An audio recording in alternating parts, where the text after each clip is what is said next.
Hello, everybody. Let's straighten this out in a way that I like. All right, here we go with Daniel chapter 4. King Nebuchadnezzar, to the nations and peoples of every language who live in all the earth, may you prosper greatly. It's my pleasure to tell you about the miraculous signs and wonders that the Most High God has performed for me. How great are his signs, how mighty his wonders. His kingdom is an eternal kingdom. His dominion endures from generation to generation. Boy, these are some powerful words from Nebuchadnezzar. I, Nebuchadnezzar, was at home in my palace, contented and prosperous. I had a dream that made me afraid. As I was lying in bed, the images and visions that passed through my mind terrified me. So I commanded that all the wise men of Babylon be brought before me to interpret the dream for me. Excuse me. When the magicians, enchanters, astrologers, excuse me, and diviners came, I told them the dream, but they couldn't interpret it for me. Finally, Daniel came into my presence and I told him the dream. He is called Belteshazzar after the name of my God, and the spirit of the holy gods is in him. Gods with an S, small g. The spirit of the holy gods is in him. I said, Belteshazzar, chief of the magicians, I know that the spirit of the holy gods is in you and no mystery is too difficult for you. Here's my dream. Interpret it for me. These are the visions I saw while lying in bed. I looked, and there before me stood a tree in the middle of the land. Its height was enormous. The tree grew large and strong, and its top touched the sky. It was visible to the ends of the earth. Its leaves were beautiful, its fruit abundant, and on it was food for all. Under it, the wild animals found shelter, and the birds lived in its branches. From it, every creature was fed. In the visions I saw while lying in bed, I looked, and there before me was a holy one, a messenger, coming down from heaven. He called in a loud voice, "Cut down the tree and trim off its branches, strip off its leaves and scatter its fruit. Let the animals flee from under it and the birds from its branches." Now, doesn't this sound like when the Lord was talking about, I believe, Assyria? And it was talking about that tree that grew up really tall. And the Lord said, you're going to be thrown down. And it was described a lot like this with the creatures living under it, etc. But let the stump and its roots, bound with iron and bronze, remain in the ground, in the grass of the field. Let him be drenched with the dew of heaven, and let him live with the animals among the plants of the earth. Let his mind be changed from that of a man, and let him be given the mind of an animal till 7 times pass by for him. This is prophetic. Wait till you see what happens. The decision is announced by messengers. The holy ones declare the verdict so that the living may know that the Most High is sovereign over all kingdoms on earth and gives them to anyone he wishes and sets over them the lowliest of people. This is the dream that I, King Nebuchadnezzar, had. Now, Belteshazzar, tell me what it means, for none of the wise men in my kingdom can interpret it for me. But you can, because the spirit of the holy gods is in you. Then Daniel, also called Belteshazzar, was greatly, it's actually Belteshazzar, but I'm just enjoying pronouncing it Belteshazzar. Then Daniel was greatly perplexed for a time, and his thoughts terrified him. He doesn't want to tell the king what this means. So the king said, Belteshazzar, do not let the dream or its meaning alarm you. Belteshazzar answered, my lord, if only the dream applied to your enemies and its meaning to your adversaries. The tree you saw, which grew large and strong, with its top touching the sky, visible to the whole earth, with beautiful leaves and abundant fruit, providing food for all, giving shelter to the wild animals, and having nesting places in its branches for the birds. Your Majesty, you are that tree.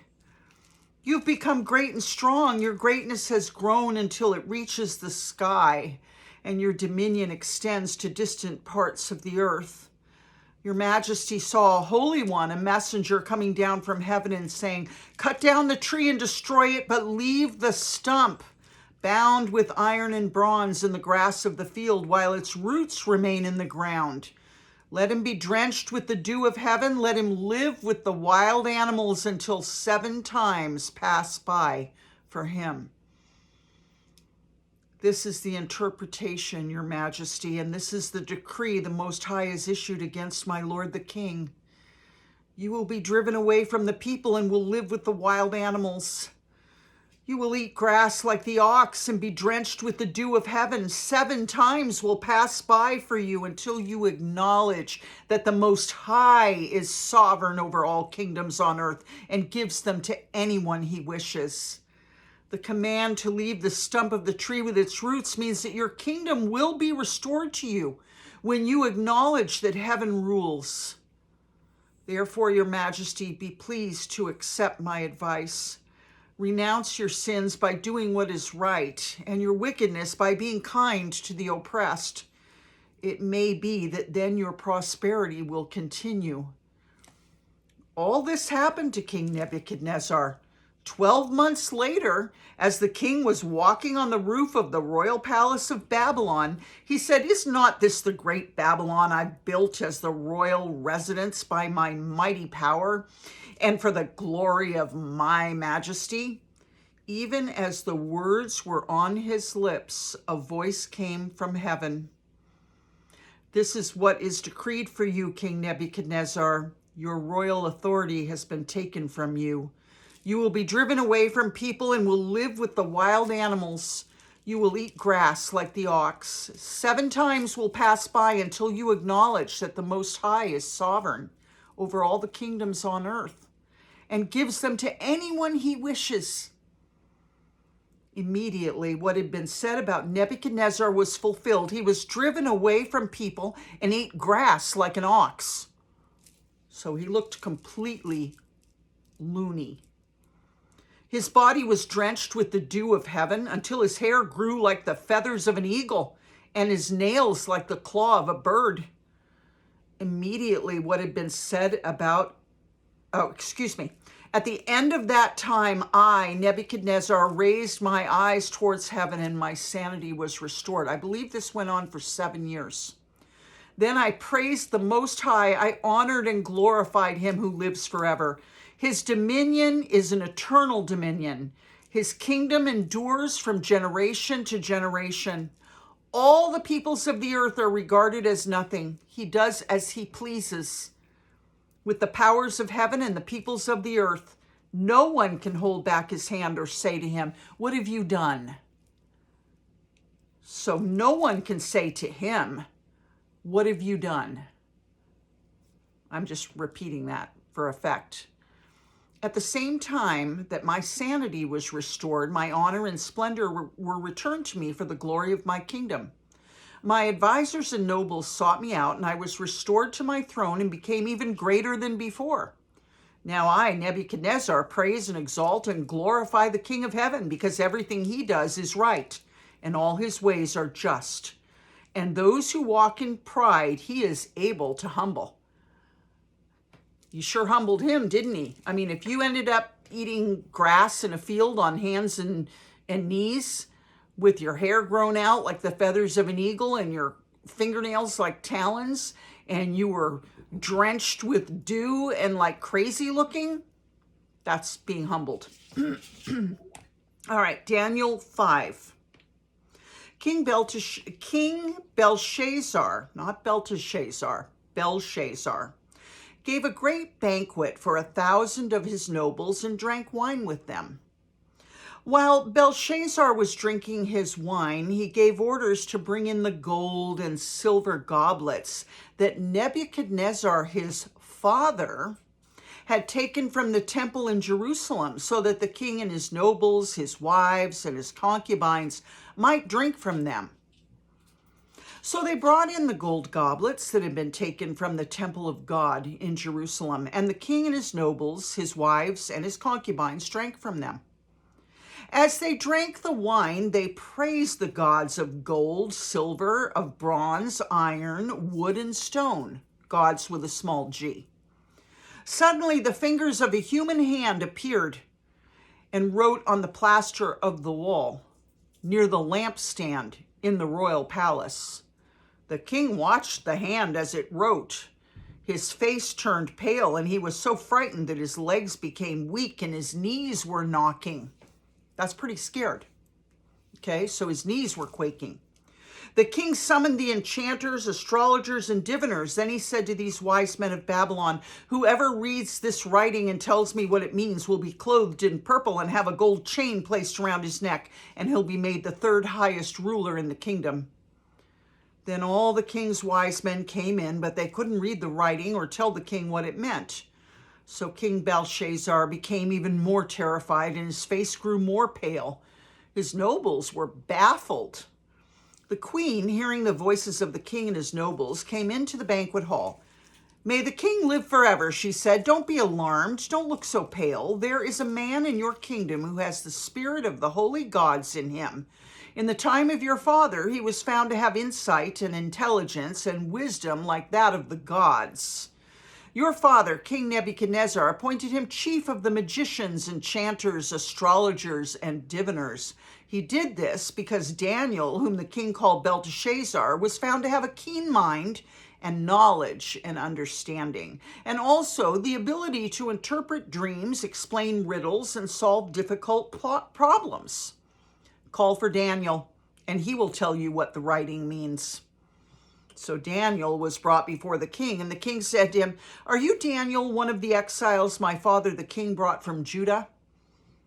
I've heard that the spirit of the gods is in you, and that you have insight, intelligence, and outstanding wisdom. The wise men and enchanters were brought before me to read this writing and tell me what it means, but they couldn't explain it.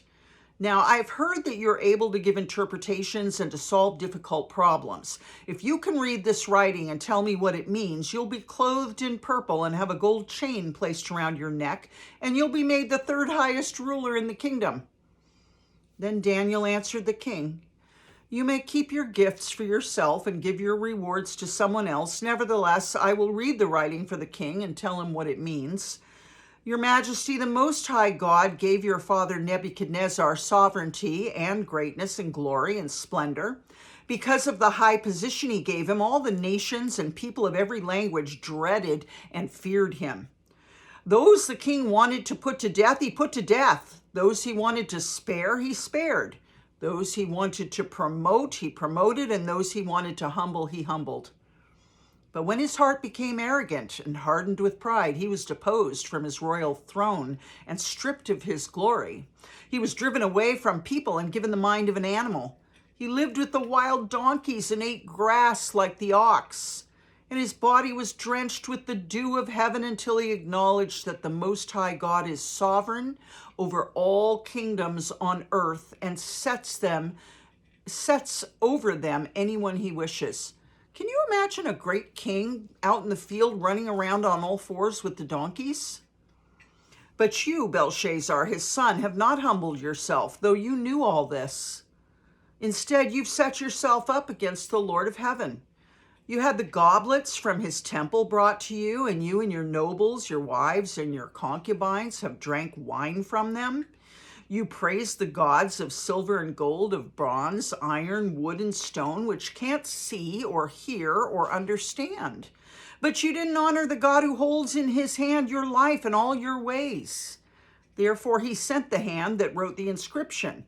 This is the inscription that was written: Mene, Mene, Tekel, Parsin. So it's spelled M-E-N-E, Mene, comma, many, M-E-N-E, comma, Tekel, Tekel, comma, Parsin, Parsin. Here's what these words mean. Many. God has numbered the days of your reign and brought it to an end.